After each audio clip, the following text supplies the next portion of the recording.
Dadhood. Modern Dadhood podcast. What is this? What are these? What is this motion you're making? Are you trying to psych yourself up? We're here together, man. Look at us. What are you drinking in that water bottle? 25 beautiful, clean, cool, fluid ounces of water. Good man. You're a changed man, Mark. Check it. I drink water like it's water, you know? Good for you. Yeah. Well, Thanks, man. welcome, listeners, friends, to Modern Dadhood, an ongoing conversation about the joys, challenges, and general insanity of being a dad in this moment. I'm Adam Flaherty. I'm a dad to two daughters, two young women who are... You sure? You wavered a little bit. I just wanted to make sure you're clear on... I'm positive. All right, keep going. I'm sorry to interrupt. I'm a dad to two powerful young women who are 12 and 9 years old and running my household. Oh, yeah. Running us ragged and changing by the day. And I'm loving almost every minute of it. And you, my friend? Oh, my name is Mark Checkett. I'm a dad. I've got twin boys. They're 8 years old. And yeah, I would say the same. They, their stuff is in every room of the house. They're the loud ones. They're the ones who determine, for the most part, what it is we're probably going to do that day, you know? But it's cool. It's cool. One of them's in bed right now. The other one's pooping. We have one. Glad to know that. I'm sure our listeners are too. Well, for our listeners' benefit, if you're new to Modern Dadhood, we're so glad you're here. We don't always talk about poop like right at the top. Usually it's little bit further in. Yeah. For those who have been with us for years, welcome back. This is a fun episode.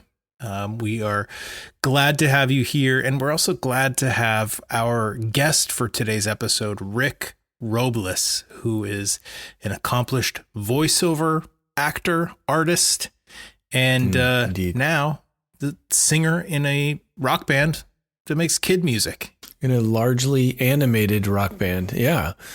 I would venture to guess that our listeners here have probably heard this guy's voice in a commercial or in a promotional reel for a show or in a movie trailer, and they just don't know who he is because to them, he's just a deep resonance, voice talking about Dancing with the Stars or whatever's coming up next on Jimmy Kimmel. He's got a great voice. Made for it.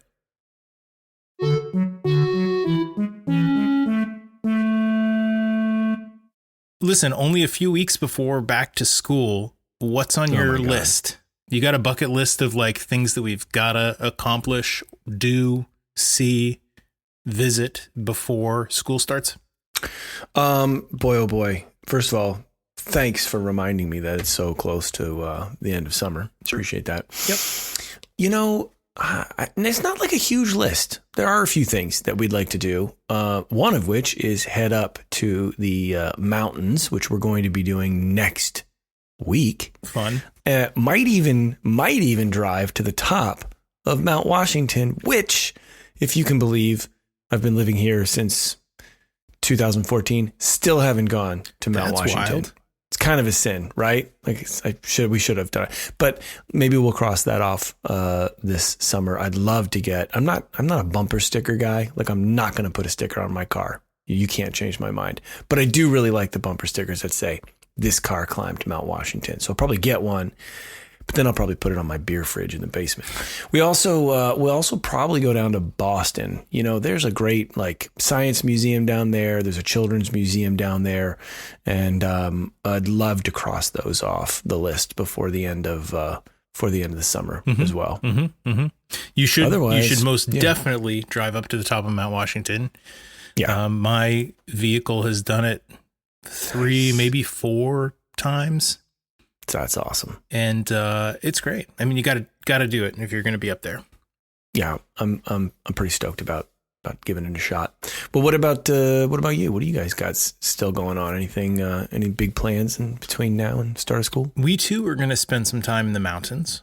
Nice. And we have places up there that we like to hit, certain restaurants and swimming holes and things like that.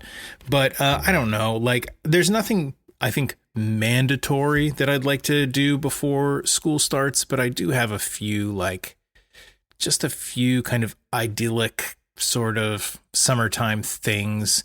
I want to get the girls to Old Orchard Beach some like evening, like late evening, do some of the sort of carnival kind of rides there. It's just stuff I did when I was young. And then there's just some friends that like we haven't seen yet. It's because summer's gone by too fast and I just want to spend some time with them. And I don't know if it's going to happen before September or not. Probably not. Well, I hope that you do find some time to hang with those friends. And the late summer evening, Old Orchard Beach trip sounds wonderfully idyllic. And you should definitely do that. I think we will. I think I'm going to make it happen. I love the fall, though. Fall's great, too. And that's what I keep trying to remind myself is like, school starting isn't the cutoff for doing fun things. Or it isn't the cutoff for warm weather either, necessarily. No, not really. Yeah, I mean it could stay pretty warm through September. Plus, I don't know, man, we'd start to get like apple orchard kind of season, start to get cider donuts around every corner. Right. Cool evenings. I'm a big fall guy. Love the fall. Although you've been paying very close attention to diet and nutrition recently. Are you going to allow yourself to indulge in an apple cider donut?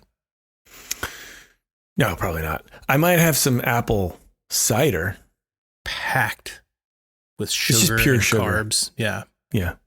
Here's what I'll do. I'll have some apple cider and then I'll run 10 miles.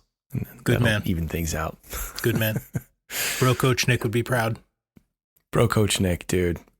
Here's my problem, and we'll get on to the interview here, but here's my problem with apple cider donuts. They're so good. I'm unable to stop. You're powerless. Right. Once the seal is broken, I can't stop. Yeah, it's tough. They are. Hold on, before I say it, I'm just going through the catalog of donuts. They might be the perfect donut. What about Boston cream? Love a Boston cream. What about a butter crunch? I don't know what that is. Yeah, you do. It's the one that kind of looks a little bit like coconut, but instead of coconut, it's like tan and crunchy. Dunkin' Donuts has butter crunch. You know this. Maybe. I'm a big I love the old fashioned donut. Yeah. And then you got the cinnamon one, and then you got like the chocolate one, and then you got the apple cider donut. To me, it's like, why go any further than that? Boston cream, love it. I don't need you to go any further than an apple cider donut. So you're not going to have one that has chocolate frosting and then bacon bits on top of the chocolate frosting? Yes, I am going to have one, but that's insane. Yeah, it is. It's stupid. Yeah. I actually have had donuts with bacon on them. Uh-huh.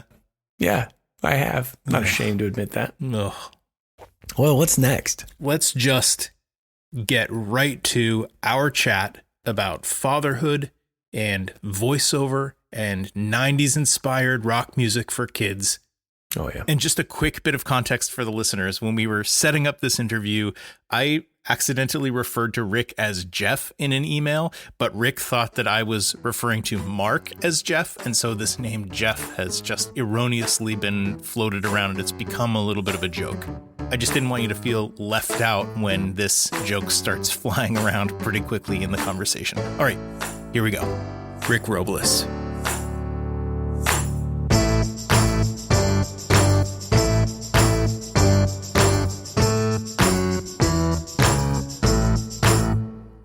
Rick Robles is a voiceover artist who you've heard on shows like Dancing with the Stars, American Idol, and Jimmy Kimmel Live.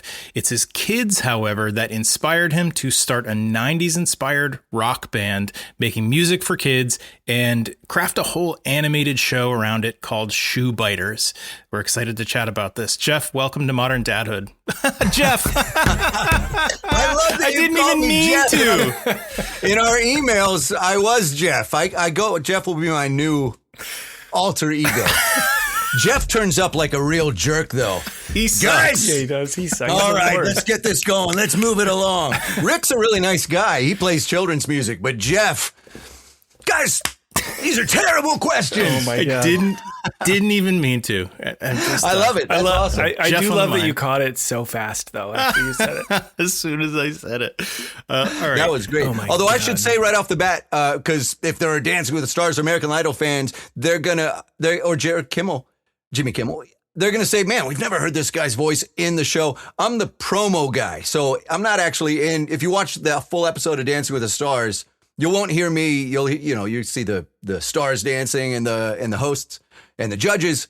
I do the promos. So the week before, as it's running up, I'll be like, next on Dancing, like the promotional stuff throughout the week. So I'm not as cool as the people that are on the show. Look, don't discount it. That's a pretty sweet gig. Yeah. I love it. I feel grateful to be able to do it all these years. I've been doing it now 25 years, and Oh, wow. I pinch myself because when I first started it, I was just hoping to maybe make a little bit of side money, and it took off fast. Music was a very slow and hard grind. I started playing music when I was like 15 and was just grinding away. Those doors were slamming shut constantly.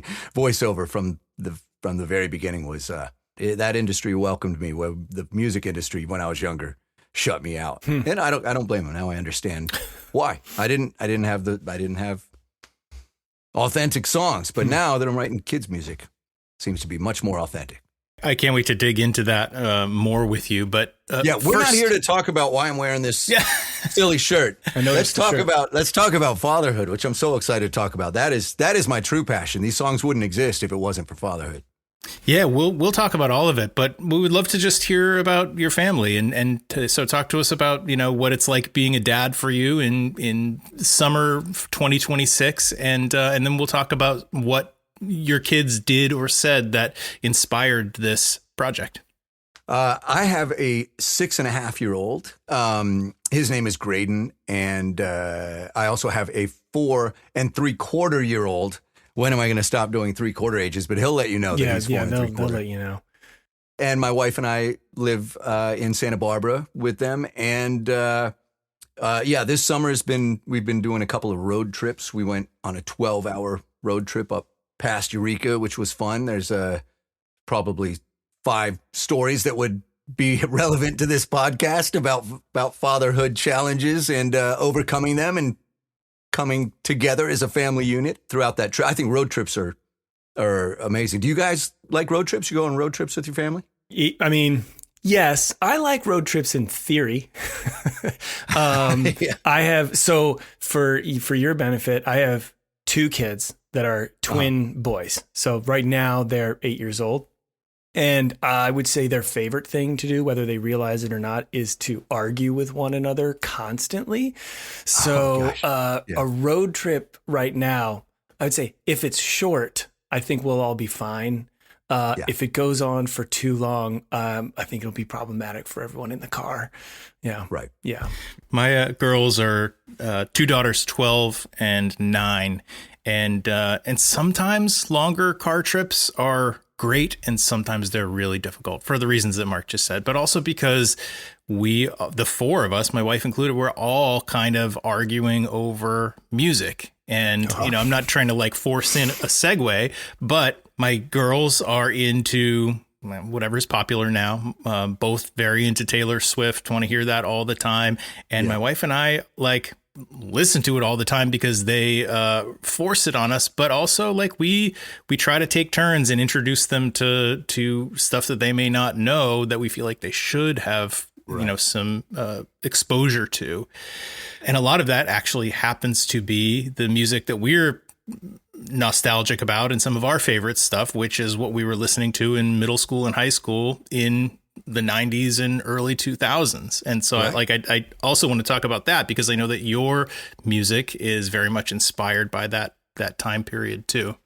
But yeah, I would love to hear how your kids inspired this project. I was going to say, I've become a Taylor Swift fan because my wife loves Taylor Swift. So it was playing a lot and she'd say, hey, check out this song.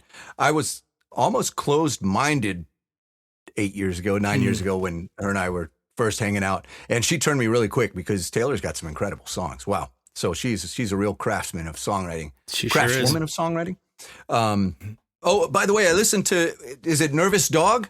Nervous Dog. Oh my right? God. Did you really? I know it's Nervous Dog. Why did I pretend? Oh, is it Nervous? I know it. I would have bet my life it was Nervous Dog. I listened to the whole song. It was awesome. I just didn't get a chance to emo back. I love that. I can't wait to click the next song button. Well, thank you for listening to that. That's very funny. Yeah, I have a very quiet side project called Stuffed Animal.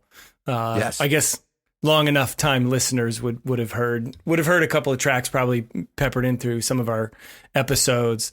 But yeah, I love it. And it's funny because when I learned about you, I was like, oh my God, like we're the same, maybe. I mean, you go so much far. A couple of distinctions I feel like I've noticed. You took the idea, right? And you really blew it out. Like there's so much to the world that you've created, which I'd love to hear a little bit about. But then also your songs, I write silly songs, right? And it's about content that's coming to me because I'm sitting on the ground with one of my kids and I'm trying to kind of look at the world through their eyes a little bit. Right. So, and that's about the extent of it, but you do, some work to be educational, empowering with your, subject matter. There's, what's the word? I'm like lessons, I suppose. Maybe that's kind of, baked into it. I mean, maybe there's a question here. Was that part of the idea from the very beginning, or did it start like my little side project where it's like, it's fun to make silly songs about, my kid's world? Well, what was the journey, I guess, for you like? That didn't start out as a big grand idea. It literally started out with, I was just going to write a verse and a chorus about our amazing garbage guy named Pepe because he was so kind to my kids and would show up at the house. At the time, my youngest was only like 6 months old, and my older one was about a little over 2. And he'd let him work the lever. He'd give him knuckles. He always had a huge smile on his face. And my 2-year-old would stand at the door and go, Pepe, Pepe, whenever he'd hear the beeps on Wednesday. And it was like for years, and it still is whenever they see Pepe, it's still like the best time. But they go to school earlier now. But there was a good 2 or 3 years where Wednesdays were the most joyous time ever, from the moment they woke up and heard the beeps around the neighborhood. And so I wrote one verse and I pulled my guitar out. I hadn't been writing songs. Music was a dream that had been long extinguished. And I just wrote, sun's coming up at the start of the day. Look, he's coming around the way. Pulls up to the curb, gets our favorite garbage man, Pepe. Garbage trucks, chunka, garbage trucks. And that night, after I'd played it for the kids a couple times, the older one was in his crib and just singing, garbage truck, and my wife was like, listen. And so I called my buddy Jesse and I was like, I wrote a song about garbage trucks. Can I come down and record it with you? And Jesse's been a professional musician all this time since we played in bands when we were 19. And he said, yeah, bring it down. He's got 2 young boys as well. And we recorded that song. He built everything out, sent it back a couple weeks later. And it was great. He did a killer job. I played it for the kids in the car. They were kicking their legs in their car seats. Pulls up to the curb, grabs the can. It's our favorite garbage man, Pepe. Garbage trucks, chunka, garbage trucks, But it started just with that. The first couple songs were about excavators and fire trucks, about their aunt who's a firefighter. She's actually a fire captain now. She was becoming a fire captain, so I wrote a song, one of the first ones, kind of celebrating firefighter Natalie. That I see, it's firefighter Natalie, firefighter Natalie, fighting fires up and down the street. Yeah, it's funny how the world developed, but originally it was just some songs for my kids about the people in their life and meant to be fun. So You brought up Natalie, and I just wanted to say there was a heated discussion this morning about how effective a gnat-sized fire truck would actually be, and my boys went back and forth for so long talking about specific sizes and how powerful like a hose would be. It was very funny. Like, it just really sparked like the longest conversation. It was great. Oh, that's hilarious. But I was going to ask about that. We were kind of watching some of the videos, which are awesome. And like I mentioned a little bit ago, you sort of created this whole world. But I'd love to kind of talk about the visual piece of it. You reached out to us, and we learned about this animated rock band Adam had this funny association with. He first thought of the band, was it Gorillaz, dude? Right. Yeah. Yeah. Another great animated band. Probably the greatest of all time, I would think. I'm trying to think of... Yeah. But yeah, I mean, there's obviously what we're talking about is quite different. But maybe can you just talk to us a little bit about the style, but then like, where did the idea come from to just, you're writing a song about a garbage truck and kind of forgetting that you almost like recorded it and being amazed at how good it was a few weeks later, to creating an animated, for all intents and purposes, it's like an animated series, with storylines and characters. I mean, how do you go from there, from the beginning that you described to this entire animated world? Right. Yeah. Because it's kind of like, it just kept being one step further the whole time, another step further the whole time. And my wife's been kind of like seeing this whole thing progress from, hey, I got a chorus. I wrote it this morning. What do you think? The kids are singing it. So it turned into 3 songs, and it turned into 5 songs, and then I had 7. So I'd bring down a new song every week to Jesse for a bit. And I never planned on putting them on Spotify, or definitely not playing them out. But my wife started sending them to her friends, and they would come over to the house and they'd know the song Firefighter Natalie. And I was like, oh, this is cool. And it got to a point where they liked the music, and our friends would say, you got to put this out. You got to put this out. So that's where the idea of animated band came. I was like, well, I don't want to be, Rick, the children's musician guy. So I'm just going to make up some characters and put them out. Now I am Rick, the children's musician guy. But, so I found, I came up with the name Shoebiters and a couple of characters, and I had someone on Upwork, which is a site where you can find animators and stuff overseas or here. But I just did some rudimentary characters and called one of my friends who I had worked with on promos. He was a promo writer on the show Conan. We did all the promos for Conan when Conan did his run at TBS. So and I called him first and said, I've got this music. I've got this idea for some characters and an animation. Here's the script I wrote. Can you make it better? And he's like, yeah, I can make it better. And he punched it up, and we made a storyboard from it. And with the storyboard, then I went to my other friend, Jason Ubaldi, and he's the one who kind of developed it more into an actual show. Oh, let's take this. He said, I love the music. I love your storyboard. It's not a TV show. Let's come up with like some sort of theme for it. Okay, so he came up with like the metronome that clicks, and when the metronome is out of sync, then Harmony Town is out of harmony, and then the Shoebiters come in, and that's the show that we're developing, where they come in and have action episodes that are musically themed to save Harmony Town. That's amazing. I love those. I mean, as I get older, I'm now 43. I love having the opportunity to reconnect with people who I worked with 10 or 15 years ago. And it's like, oh, that person was really good at this thing back then. And then over the last decade or more, like they've become even much better at it. And then they have their own whole network. I mean, it's just like, it's amazing. It's one of my favorite things is networking and connecting people to go on and do cool things. And if I'm part of that too, then that's awesome. And if not, there's still a lot of gratification in just connecting people who should know each other and can go on to do something else.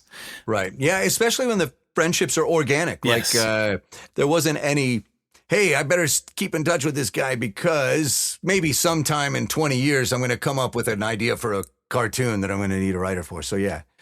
And to have people that you can just float an idea over to, and you know that they'll either say, yes, I can help you with this, or I've got somebody, or like, maybe this isn't one that you should, pursue right now, or whatever their feedback is, without having to like pitch it to somebody, so to speak. Yep. So you're working on the actual animated series for this. You're also going to be touring the music, right? With a live band, correct?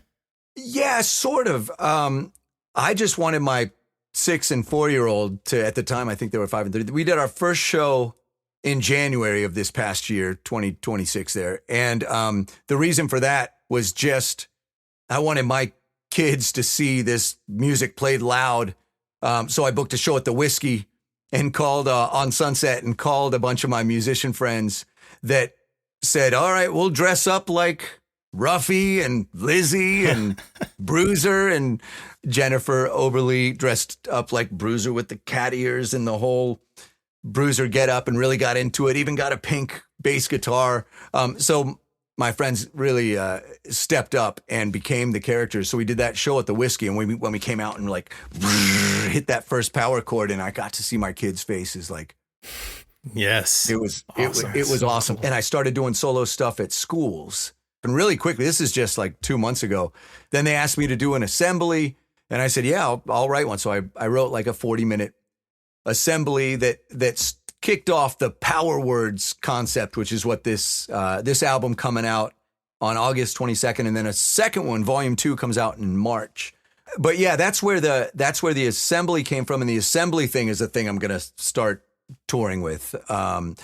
Touring is probably a big word, although I do have a place that I'm going to do one in Maryland in a couple months. We'll do one in Wyoming, and it looks like in Vegas on the way. So I'm going to drive a little bit, but there's some random ones that popped up, and I'm saying, hey, okay, if we can bunch them together, having kids of my own, if there was someone that went to their school and talked to them about perseverance and related it back to Mike the mailman who made it up to the top of the hill, that's kind of what I want in my kids' ears and in my kids' lives. So my eyes have been opened up to this incredible world of children's music that I think sometimes doesn't find its way into parents' lives. So I'm hoping that Shoebiters and some of these other incredible kids musicians kind of seep their way into more of a everyone's Spotify. Yeah.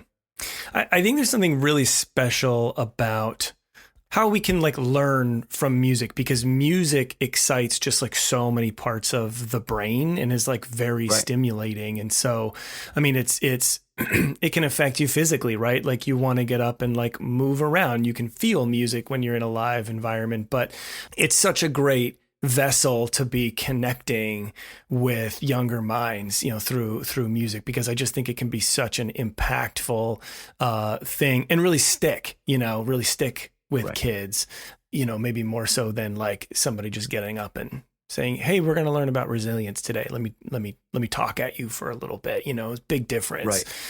You really nailed it on the head, Mark, because when I was writing these songs, they weren't meant to be preachy songs. In fact, there's only little bits of each song that are, that kind of have the message in them. Because I didn't want to beat kids over the head with it, because if they feel like they're getting lectured to, sometimes they won't want to hear it. And I was just making it to have my 2 boys smile. But it was only years later, after starting to pile up the songs and then have the animations and then be like, okay, yeah, I guess I'll play assemblies. After that first assembly, I was like, oh, now it sort of makes sense why I've been writing this music and doing these animations and starting to perform it live, is because if I'm playing the Firefighter Natalie video and the song, and then afterwards I can sneak in 90 seconds of teaching about what, courage is about not, it's not about not being afraid. Being afraid is normal, but it's stepping through that fear and doing it anyway, like firefighter now, or, perseverance. And there's a character named Dougie the dinosaur that's played by one of my best friends, Holt McCallany, who's a really incredible actor that I'm so thrilled he's even doing this for me. Dougie the dinosaur teaches about resilience. And I relate a story about how the first time I read voiceover, the guy said, "Don't try voiceover. You'll never have a career in voiceover." And it hurt. And my heart had to bounce back. And so I kind of tell these kids, you're going to have to be resilient. You're going to face setbacks and failures, but be like Dougie the dinosaur and bounce back. And then Holt comes in and goes, kids, you can bounce back. And it's like my friends have pitched into this project. The animations kind of helped me get my message across to the kids, and it all kind of wrapped itself up in a big ball and gave it a bigger purpose. So you're absolutely right. The message does seem to land a little bit better when it has the music and the songs and the animations and the characters, and then talk about resilience for just a little bit, enough for them to go, resilience. Say power word number 4, resilience. And they go, resilience. Right. And hearing these little kids shout it back and learn these big words that are important words. That's what really, really excites me about this project. Yeah, getting them up and moving, jumping around, using their bodies and their brains at the same time. Like, those are the things that are going to cut through, right? It's an interruption to their normal sort of classroom learning. The multi-thronged approach is brilliant. Really nice. Nice. It's a great combination of like absolute creativity and like smart strategy. I couldn't have taken it anywhere near this far without Jesse Siebenberg, who is the multi-instrumentalist and my good buddy. And I told my wife, if you're home, just barge in and say hi to the guys. And here she is. Meet my wife, Megan. Hello. And so this is Mark and Adam. Here, sit down over here. You know what? What? My wife is a behavioral therapist. So amazing. She works with special needs kids at Peabody Elementary. Yep. And so this power words concept, it has a lot to do with what she's brought into our family from day one about like naming emotions and teaching our kids all about feelings and stuff like that. So I said, these are some incredible guys who love parenting. So barge in. I thought it might be. That's too funny. I didn't know I was going to be like doing this. Well, now you're on our podcast, so welcome. Yeah. All right, Rick, we'll see you later. Yeah. Okay. Hey, Jeff, get out of here, Jeff. Oh my God. I don't necessarily have a question, but I think I'm fascinated to find out though that your wife, Megan, are a behavioral therapist, and there must be so much that Rick can take learnings wise, embed within the music and the stories and stuff that he's writing for it. Maybe here's a question. Did you find that when this thing started becoming like a real thing, right? Like after the first couple of songs, when it's like, okay, now I've got stories, I've got characters, I've got this, that, and the other. Did you kind of find yourself wanting to sort of come to him and say, hey, I have like a lot of interesting insights that maybe I could give you that you could sort of pepper in to what you're doing? Or was it maybe more of like a natural process, or he came to you? I mean, like, is it fair to say you collaborate almost a little bit? Yeah, absolutely. It kind of, as soon as he started performing in our son's kindergarten classroom and then going to the other kindergarten classrooms, it was like, okay, we're kind of embarking on a different level here where we do want to be able to connect with these kids in more than just a musical way, but also like, how can we relate these songs to just your day to day? And I'm in the school day to day. I'm working with kids who are having the most challenges, and I'm having to connect with them on a really deep level so that I can develop a rapport with them, and I'm needing to really empathize with them. And so when Rick, for instance, writes a song about empathy, I mean, we sat in the kitchen and had this full deep conversation. Like, what is actually empathy?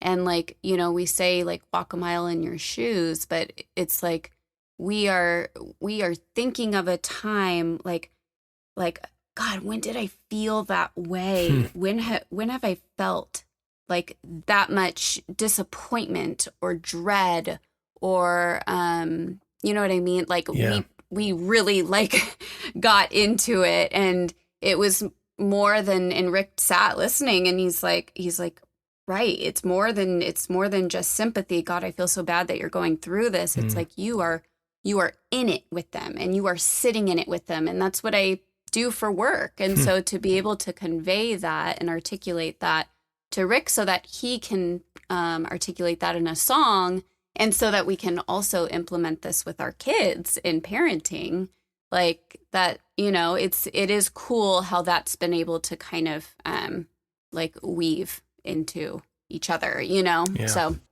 So we had a full 15-minute conversation that I recorded on my iPhone and then went through later and picked some of the big moments that she talked about pause, like pausing. Yeah.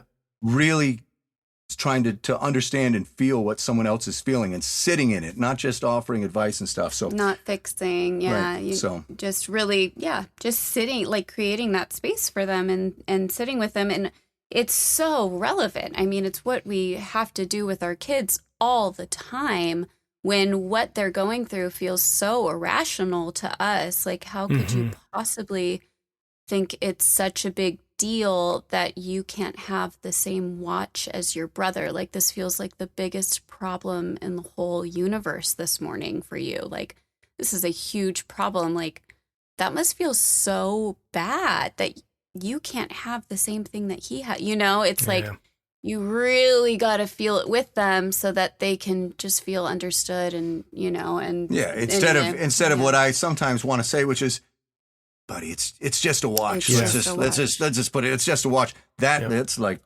the opposite. So thank you for coming in, guys. Thank you for letting Megan. Great to meet you. Party here. We've never in 160 something episodes. I don't know that we've ever had that happen. And really? It was so natural and smooth. That was so great. It's great. The whole thing about staying completely regulated while they're going berserk, so that you can model the behavior that they should have, rather than also getting swept up into it. She is so good at that, and so I'm learning every time.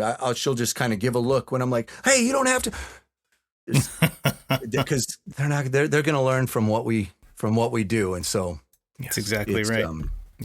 Yeah, we have been fortunate to gain a lot of wisdom from people, you know, parenting experts, you know, through this podcast, but being disciplined about like implementing that wisdom is, I mean, it's just a challenge. We're all doing our best and learning as we go. It's always, I'll say this one thing. It's always hard for me personally. It's always hard in the moment, but I think what I'm trying to strive to do is to, at the very least, be more aware more of the time, so that even if in a moment I still lose it or don't know what to do or have to bow out, right? I still have the wherewithal to say, okay, I got to reflect on that because I didn't do that really well, you know, or I could have done that better, or my wife and I were very much on different pages. How did that happen? You know? And being aware, and I feel like we kind of, Adam and I kind of talk about this, I think, a lot on the show. It's that's a huge part, I think, about being a dad today. You know, I mean, if we're comparing, you know, which we kind of naturally do to maybe our dads or previous generations, that just being aware, you know, of feelings, emotions, the situation that you're in, the things you've said, how you act, what your role is at any given time, just being aware, I think, is a big. It's a big thing. I think it's important, and I think it's worth mentioning. And being honest with your kids if you handled a situation poorly, you know, letting them know, like, I'm doing my best too, and I could have done this, handled this a lot better. It's interesting how a lot of the deepest conversations I've had with, you know, they're 6 and 4, but you can really tell when they're connecting to something that you're saying they've been centered around some sort of screw up that I've had where I've lost my cool. And I don't really like shout at them, but I can go like, why are we doing it? like stuff like that. Yep. And then sitting down after and go, I'm trying to be better at that. I'm not trying to lose my cool. I'm going to work on that. I'm going to try and do better tomorrow. And it's amazing seeing their bodies kind of go from that to really responding to the openness and a conversation about not being perfect. But as long as they can kind of feel that you're pouring love on them, everything seems to kind of work itself out. Dads and moms, Rick Robles, check him out. We'll include links in the episode notes to everything Shoe Biters, including where you can watch the music videos on Rick's YouTube channel. Rick, it's been an absolute pleasure. Thank you so much for making time for this. And we wish you all the best and expect to see really big things from Shoe Biters in the near future. Oh, thanks. Well, the pleasure's been all mine. Thank you very much for having me on. And let's do this again sometime in a year or something. Let's get together because I enjoyed talking to you both. I hope I didn't ramble on too much. If I did, it's Jeff's fault. Blame Jeff. We all blame Jeff. No, this has been great, Rick. Thank you so much. And I like the idea of let's put a date out in the future because then we can see how Shoe Biters have sort of grown over time. I think that'd be a lot of fun. Awesome. We'll see you guys, then. yeah, it's been a real pleasure, and I look forward to talking with you soon. Likewise. Another episode of Modern Dadhood in the books, Mark. Right in the books, right in the can, right in the toilet. Every episode of Modern Dadhood is available, searchable on our website, moderndadhood.com. Also on all of the audio podcast platforms, Apple, Amazon, Spotify, Hark Audio, Pocket Casts. Did you tell them about the website yet? I mentioned it. We have a website, which is moderndadhood.com, and you can find all of our episodes there. Maybe that's the thing you said. But also, you can find Modern Dad hoodies there for sale, along with T-shirts also for sale. Everything comes shipped with a sticker, not for sale, because we give that to you for free. Boom.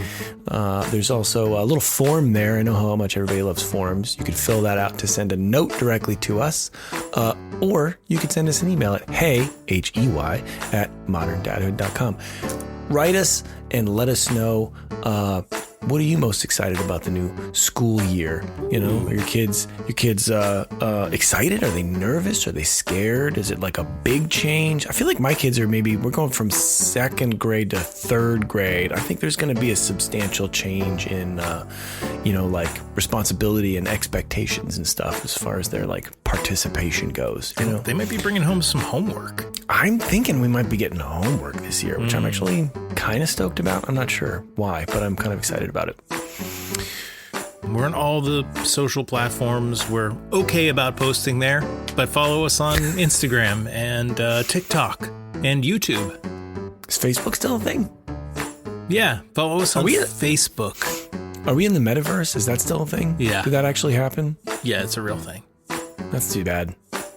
Thank you to Casper Baby Pants and Spencer Albee for the music in Modern Dadhood. Thank you to Rick Robles, our new friend, who I understand we're going to be reconnecting with a year from now. Oh, yeah. I expect big things from Rick and the Shoe Biters and all of the residents of Harmony Town. Agreed. And one final thank you. Thank you for listening.